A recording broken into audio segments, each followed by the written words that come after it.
I'm searching for some sunshine.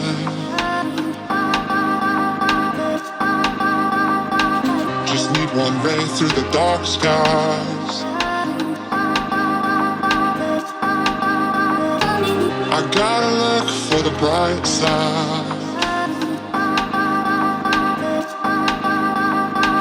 I know we're gonna be alright. I know we're gonna be alright. Alright guys, so today, as you guys can see, we are doing a rollbar install on the coupe. I picked this up for $200. It is a street race rollbar, so it's detachable for the harness bar and the cross brace. And I already fully gutted the interior, take out the carpet because the carpet was disgusting, and clean up a little bit. It still needs some cleaning, but we're gonna put the rollbar in for now. I already have it all lined up, mocked up. My brother helped me. Now all I have to do is drill 4 holes on each end and 3 up top in the wheel welds, which is going to require you to jack up the car, take off the wheels, and some help you out. These are the backing plates for back here, and these ones are down here. And yes, I picked this up for $200, and actually locally, because some guy had it for 5 years, and his car or his motor blew, and he decided to part out a Civic, and luckily I was able to get this. He posted up for $450, lowballed them to $200, and he took it. Now we're just gonna get to installing this. It's very simple. Drill holes, put this underneath on the chassis, put the bolt in, and then we're gonna do the double nut method. So you're gonna run 2 nuts on top so it locks it in place so it doesn't come loose or rattle or anything like that. So I'll show you guys that after, and then we're gonna put in the bucket seat that I picked up from Leaf, and then the C-rod I picked up from Shaw for free. He hooked it up because he bought a Tangent car SPG and he didn't need the C-rod anymore. So yeah, and I need to put that brace back in. At the bottom of my mount, and what I mean by the double bolt is, or double nut, you put another nut on top so it secures it in place. Now I have to do the backs, but I need to go to Home Depot pick up some hardware because I guess when he had it in his car, he didn't have it, or he didn't have the harness bar on, or that, because I only have enough for either the harness bar or the cross brace. Back side's done.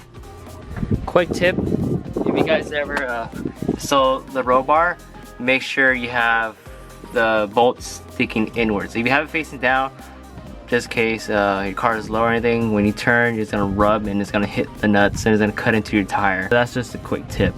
And these coilovers holding up really well. eBay coilovers. Now I need to run to Home Depot since he gave me like 2 of these are stripped because I guess he hammered it out, and I need 3 more for that side. And I also need to get 2 more for the harness bar and the cross brace. So time to make a parts run to Home Depot. This is the last one. It's the same process as how I do the other 3.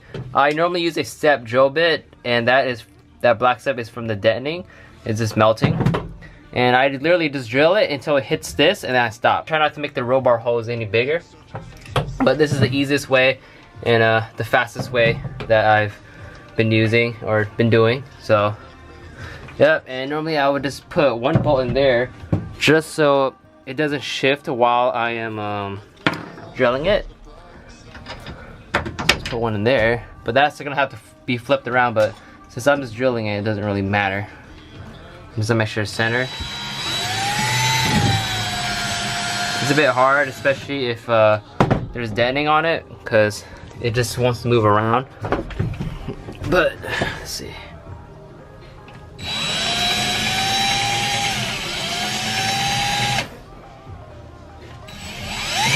Oh my god, this is really hard to film, guys. I'm sorry. Alright, so once you have all your 3 holes drilled out, you're gonna grab the plate, this plate, put it on the back end, and then put the bolts in from the back, and then have someone on the inside or the outside hold it while you tighten it down, and that's it. Very simple install. And you gotta tighten these down, and then I have to do the harness bar and then the crossbar. Now it's time to put on the harness bar. Do the harness bar first because that's what goes behind the main bar. So let's have your 2 bolts ready.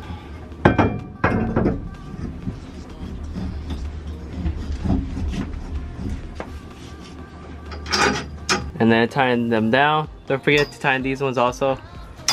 And then now to put the crossbar on it. Last piece.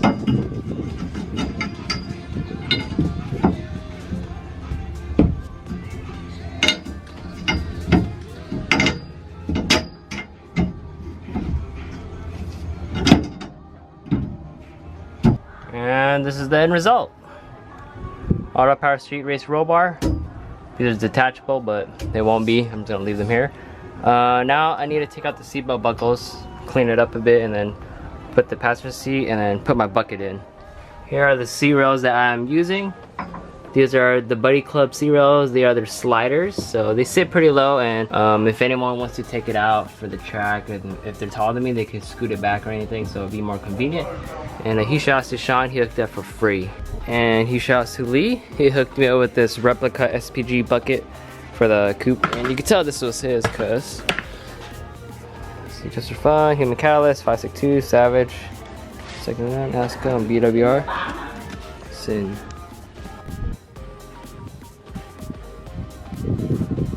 We got the belt buckle for now until I get my harness, until I can find a good deal on a harness. But I tried switching out my steering wheel because I have energy hub, but since I am running a Nardi, they don't line up with the energy hubs. Because the energy, or the Nardi Personal, Keys Racing, a lot of the made in Italy steering wheels or whatever, they're made by Nardi, so the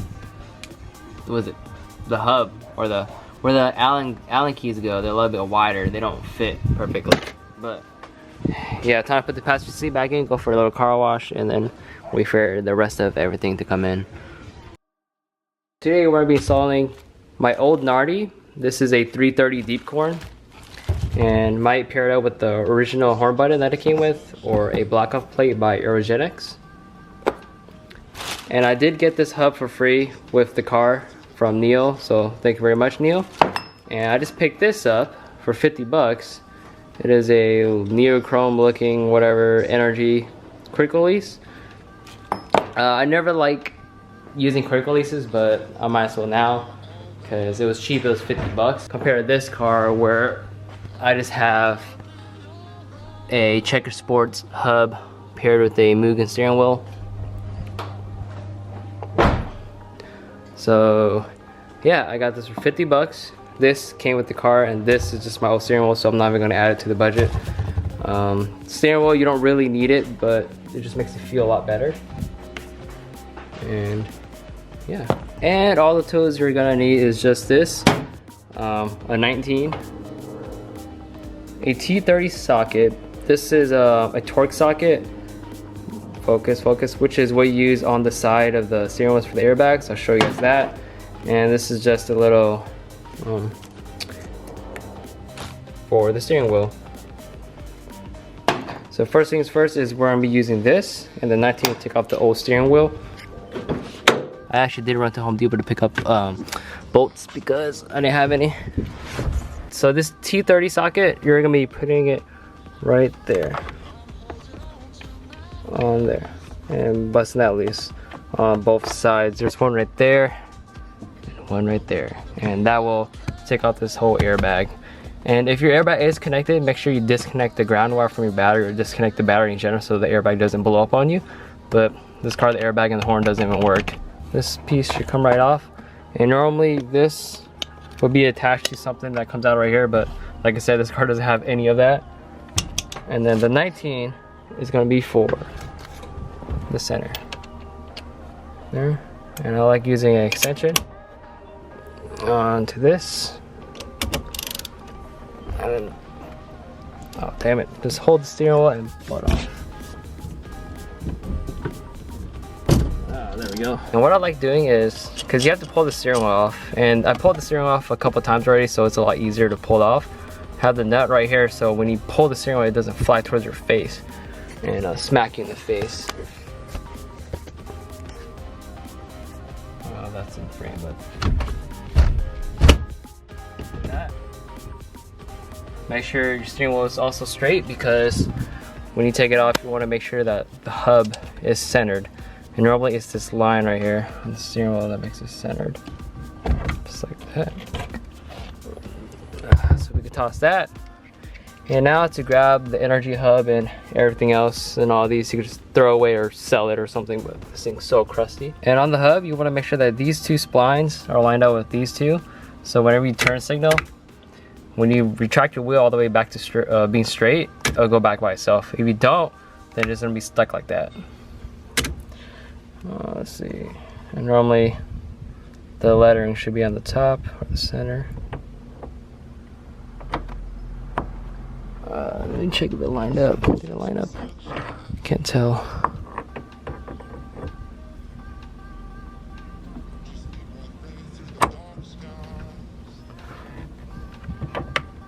No, that just feels crooked.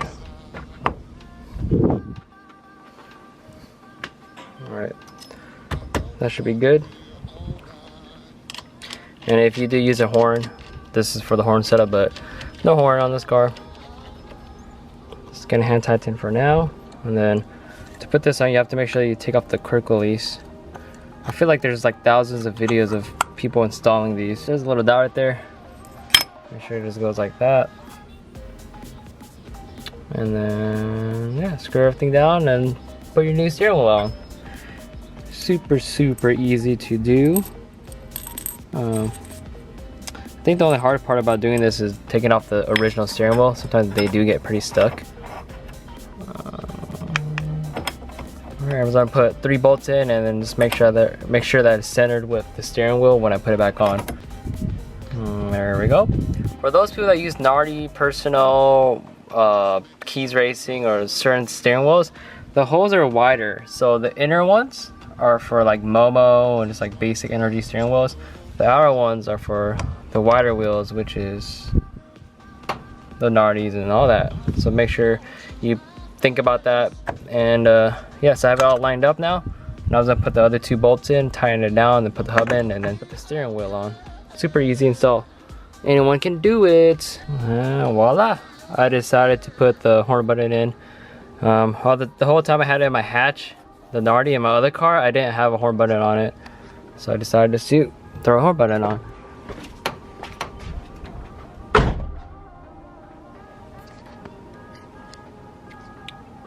Looks so much better.